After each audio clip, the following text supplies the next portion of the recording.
Jason jolted awake, gasping for breath.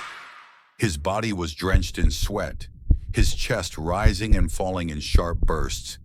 He sat up, pressing his hands to his face. That dream?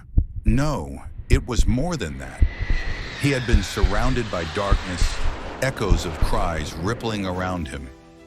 A weight crushed his chest, not fear, but regret. In the distance, a voice had whispered, low and heavy, "You had a chance, Jason, but you were silent." He clenched his fists. He had always known the truth, but he had been too afraid to share it. A soft sigh beside him. Sarah stirred, her hazel eyes fluttering open. "Jason? What's wrong?" He swallowed, forcing a smile. "Just a bad dream." She studied him, concern flickering across her face. But before she could speak, the bedroom door burst open. "Mommy! Daddy!" A giggle filled the room as Mary leaped onto the bed, her tiny arms wrapping around Jason. He pulled her into his lap, forcing his troubled thoughts aside. Sarah smiled, smoothing their daughter's curls. "We should get going, sweetheart." Jason hesitated. "Where are you going again?" "To the mall," Sarah reminded him. "And you?" "You have that business trip." Jason exhaled. "Right, business trip." He hugged Mary a little tighter than usual. Something about today felt different. Jason leaned back in his seat, staring out the window of Flight 2047. Inside a grocery store, Sarah clutched her daughter's tiny hand as they strolled through the aisles. The 5-year-old giggled, pointing at a box of cereal with her favorite cartoon character. Sarah smiled, just another ordinary day. But then, it happened. A strange pull in the air. A force that couldn't be seen, only felt. Sarah turned instinctively, her daughter's laughter cut off mid-sound. Her heart stopped. Empty clothes lay crumpled on the cold tiles. Sarah's breath came in ragged gasps. Her mind refused to accept what she saw. She dropped to her knees, grabbing the tiny dress, shaking it as if her child was simply hiding inside it. She wasn't. Screams erupted across the store. Shopping carts crashed into shelves as a panic spread like wildfire. High above the Atlantic, Jason leaned back in his seat, staring out the window of Flight 2047. The sky stretched endless and blue, but he felt uneasy. The seatbelt sign flicked off. Around him, passengers relaxed, some scrolling through phones, others chatting in hushed voices.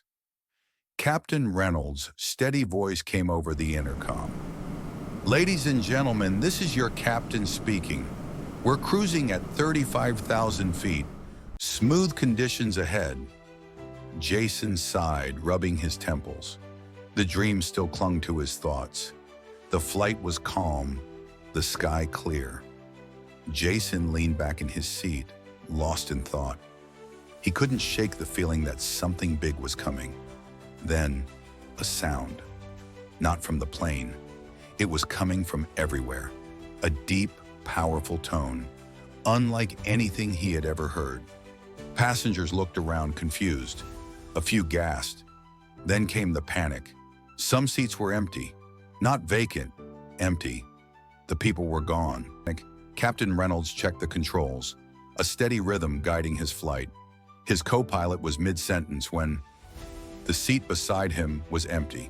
Only their clothes remained. A flight attendant ran through the aisle, her face pale. "Sir," her voice trembled, "some of our crew are missing." The plane lurched. The captain's voice cracked through the speakers, filled with urgency. We've lost navigation. We're going down." The cabin erupted in chaos. Jason's heart pounded as he looked out the window. Dense green jungle stretched below them. They were off course. Brace for impact. The aircraft skimmed treetops before a violent jolt threw Jason into darkness. Jason groaned, his body aching as he stirred awake. He was alive. The wreckage of the plane was scattered around him, smoke rising into the sky. Other passengers, dazed and shaken, slowly got to their feet. The jungle was thick, unfamiliar. No roads, no signs of civilization. Jason's mind raced. What just happened? Where is everyone? Then it hit him. Sarah, Mary, were they safe? Were they gone? A lump formed in his throat. He had ignored the warnings. But now in the middle of an unknown jungle, facing a world that had changed in an instant, Jason had to make a choice. Would he finally find his courage, or was it too late? Night was falling fast. The jungle stretched endlessly in every direction, its thick canopy swallowing the last hints of daylight. Jason stumbled through the undergrowth, his breath ragged. His phone battery was nearly dead, and there was no signal. He was lost. The plane had crashed hours ago, scattering the survivors. Some had wandered off in panic, and now he had no idea where anyone was. His heart ached for Sarah and Mary. Are they safe? Did they survive? Shivering in the sudden cold, Jason turned back toward the crash site. Maybe he could find blankets or supplies for the others. He quickened his pace, dodging low-hanging vines and stepping over fallen branches. But when he reached the wreckage, he wasn't alone. A group of figures lurked in the shadows, their faces half lit by torches held high on sticks. Jason froze. They were watching him. Jason ducked behind a broken wing of the aircraft, his pulse racing. The strange people stood at a distance, whispering in a language he didn't recognize. Their eyes gleamed in the firelight, and their skin had an eerie, reddish tint. Some stood upright, but others crawled on their bellies like lizards. A chill ran down his spine. Who are they? Then one of them spoke, in perfect English. You're not the first to fall from the sky. Jason swallowed hard. The voice was aged, yet the speaker appeared no older than a child. He stepped closer, realizing something unsettling. These were not children at all. They were elders, ancient, yet small. Come, the elder gestured toward the jungle. The night is hungry. Jason hesitated. The jungle behind him rustled with unseen movement. Something was out there, something worse than the eerie villagers. Slowly he followed. They led him deep into the jungle, to a hidden cave lit by glowing blue fungi. Inside, the air was thick with the scent of burning herbs. Jason's eyes darted around. There were strange carvings on the walls, images of people, vanishing into the sky. What is this? Jason asked, his voice barely steady. The eldest elder stepped forward. The story of the vanished ones, he said solemnly. Jason's breath caught in his throat. They know about the rapture. We have waited for one like you, the elder continued, the one who speaks of the true God. Jason stiffened. How do they know? Before Jason could respond, a cold wind swept through the cave. The elders looked toward the entrance. Their golden eyes widened in fear. It is watching. Jason turned slowly. Outside, the jungle was silent, unnaturally so. No insects, no night sounds, just nothing. Then he heard it, a whisper. You should not have come here. The voice was not human. Jason's chest tightened. He clenched his fists. I know who I belong to. The presence in the jungle grew heavier, pressing against him like an invisible weight. The elders backed away, their fear tangible. Jason shut his eyes. In the name of Jesus, I rebuke you.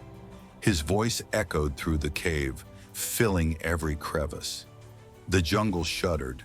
The shadows at the entrance twisted violently, retreating as if struck.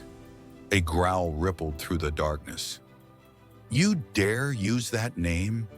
Jason's hands trembled, but his faith held strong. The earth is the Lord's and the fullness thereof. Psalm 24:1. The moment he spoke those words, a golden light erupted, splitting the darkness like a sword of fire. A scream, inhuman, filled with rage, pierced the air. The jungle erupted with power, trees shaking as if an invisible storm had been unleashed. A blazing golden force swept through the cave, knocking Jason to his knees. He looked up just in time to see a shadowy form writhing in agony. It had no true shape, just a twisting void, screaming as the light burned it away. Then, in a final shriek, it vanished. Jason gasped for air. The jungle was silent once more. The elders fell to their knees, their faces to the ground. "Traveler," the eldest whispered, "who is this God you serve?" Jason's chest tightened. "This is why I'm here." Tears welled in his eyes. "He is the Alpha and the Omega, the beginning and the end. He is the one who defeated death and rose again. His name is Jesus Christ, the Son of the living God." The moment he spoke the name of Jesus, the jungle changed. The air became lighter. The oppressive weight vanished. The sky, once covered in darkness, cleared to reveal the stars. The elders trembled. "We have waited for this truth for generations." Jason looked at them in awe. Even here, in the deepest parts of the unknown, God had already prepared hearts to receive his word, and the battle had only just begun.